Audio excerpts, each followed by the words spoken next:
ọkụkọ Igbo na-atọ onye Igbo ụtọ n'ọnụ na-enye ya ihe n'ahụ karịa ọkụkọ ọbụla n'ụwa a. Ewu onye Igbo na-atọ onye Igbo ụtọ n'ọnụ na-enye ya ihe n'ahụ karịa ewu ọbụla n'ụwa a niile.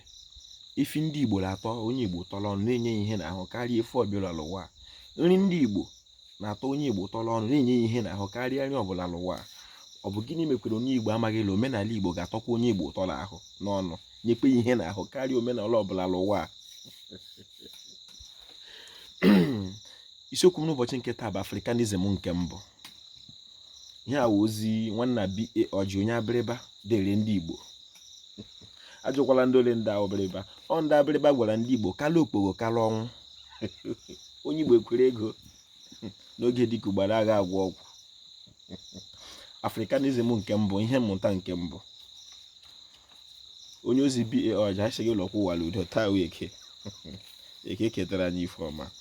Ihe mmụta nke mbụ, biko onye Igbo, tupu anyị na-aga n'iru, achọrọ m ka ị mara na ebe anyị nọ a na-akpọ Afrịka, nọ ndị Igbo bụ ụzọ gaa elu n'otu ebe a dị anya hụ na ebe a dị ka isi evule, ha kpọ ya oke evulanị. Mgbe nwa bekee bịara ịkpọ ya, ha kpọtaghị ya, ha kpọ ya Akebụlọn. Abụ Mkpachukwu Ojagbo, a na-akpọ m Ojiọfọ, abụ m onye olu okoro nke dị na Ọmahịa n'ime obodo nke Chineke. Biko were ntị onye Igbo lobi onye Igbo. Ekelere m ọha nwa eze, ekelere m ndị chiri echi n'ala Igbo, ma ndị dibịa na-agba aja, ma ndị na-agba afa, ma ndị mgbọrọgwụ ma mkpakpọ. Ojiọfọ si onye chiri ya zere, ọ ga-adịrị Igbo la mma. Igbo mma mmanụ o ji ajụjụ bịa. Ihe mmụta nke mbụ na Africanism nke mbụ. Ajụjụ onye Igbo jụrụ ndị ụwa, ndị Afrịka. Ọ sị ha, ọ bụ na Afrịka enweghị chi nke aka ha? Africanism nke mbụ, gee ntị. Chabụọla taa wee ike ọpara ụbọchị. Ọwọ ha nweze mana ọ wee ike nwe ha. Eke ọha kwa n'ime ama. Na nke mbụ sị, nke a bụ ịchọpụta ihe mere Afrịka ji tụfuo ngọzi ree ugwu Chineke nyere ha, na izipụta na ofufe nsọ nke Afrịka ka ebube karịa ofufe nsọ nke ndị bi na ọdịda anyanwụ nke ụwa bụ ndị ọcha ji bịa n'ala anyị.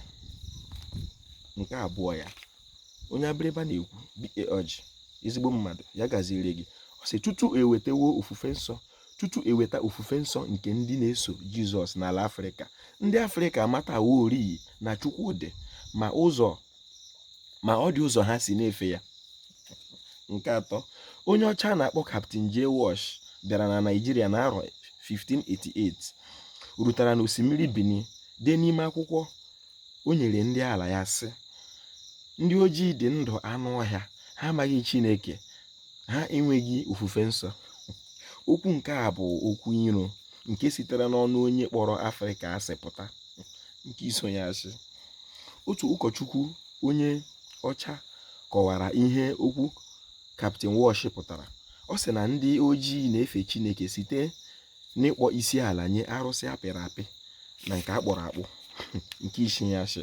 Ma o chefuo na n'ime ụlọ nsọ nke ndị na-efe Chineke site na Jizọs, ọ dị ọtụtụ arụsị akpụrụ akpụ n'oyiyi ụdị nke ndị Juu na nke ndị ọcha nwụrụ anwụ.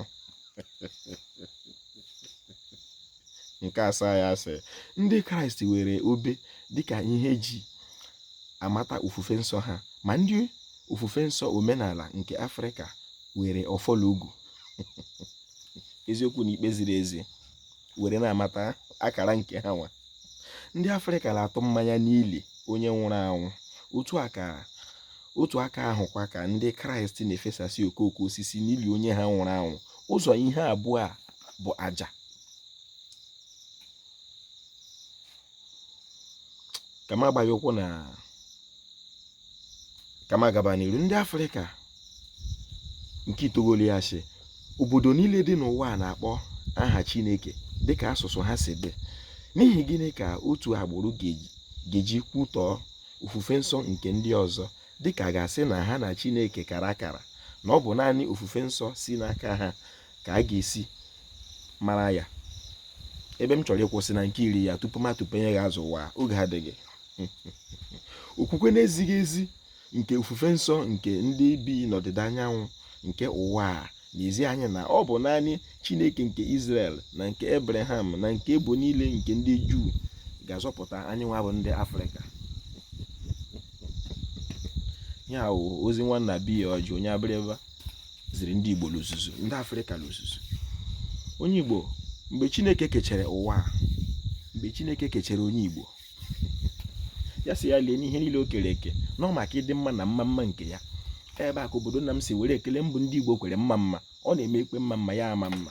A sị m na ọ ga-amara Igbo la mma na taa bụ ọpara ụbọchị. Ihe niile Chineke kere nye ndị Igbo aka kara ha mma n'aka. Ọ dịghị otu onye Igbo si eri ụtọ ụwa, ọ dịghị otu onye Igbo si eri nka n'ala Igbo ma ọ bụghị site n'ihe ahụ o nyere ya n'ala Igbo. Ọ na-ewute m n'ụbọchị nke taa na bushmeat aghọọla nri, anụ big man. Ma ọ bụghị ma ndị Igbo laghachiri ihe ahụ Chineke nyere ha n'aka, were ya kpọrọ ihe, wepụta ya ka ụwa were ya kwanyere ihe ugwu, ọ ga-adịrị Igbo la mma. Igbo mma mmanụ.